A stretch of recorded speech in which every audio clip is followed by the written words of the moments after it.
रुख करते हैं मंडी बहावलदीन का। शहर और गिरदनवा में शदीद धुंध का राज। शदीद धुंध से सालेम इंटरचेंज मोटरवे बंद। मलिकवाल और फालिया में भी शदीद धुंध का राज है। पाड़ेवाला मानोचक कादराबाद में भी शदीद धुंध का राज। धुंध की वजह से हद निगाह सिफर हो गई। मंडी बहावलदीन ट्रैफिक के लिए फोग लाइट इस्तेमाल करने की हिदायत जारी की। अब रुख करते हैं गुजरात का। अजीज भट्टी शहीद अस्पताल में अगवा होने वाला नामौलूद बच्चा पुलिस ने 2 घंटे के अंदर बाजियाब करवा लिया।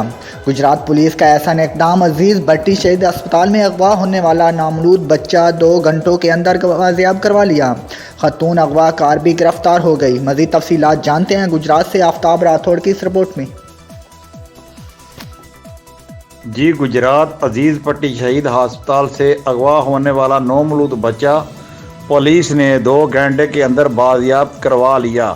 खातून अगवाकार गिरफ्तार।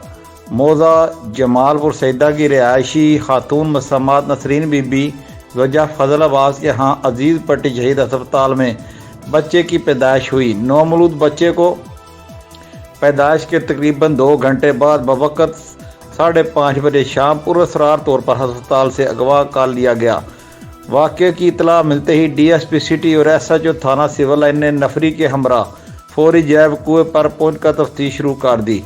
वाक़े की हसासियत के पेश नज़र DPO गुजरात उमर सलामत ने DSP सिटी परवेज़ इकबाल गोंदल की क़यादत में खसूसी टीम तश्कील दी, जिसमें SHO थाना सिविल लाइन अमीर अब्बास, PSO इमरान फारूक सोई और ASI दिलदार अहमद शामिल हैं, जिन्होंने CCTV कैमरों की मदद से खातून अगवाकार को शनाख्त कर लिया और जदीद टेक्नोलॉजी का इस्तेमाल करते हुए 2 घंटे के कलील वक़्त के अंदर मगवी बच्चे को बाफादत बायाब करा लिया। पुलिस ने खातून अगवाकार शाहिदा बीबी जोजा हसन सकना चौदहवाल को गिरफ्तार कर लिया।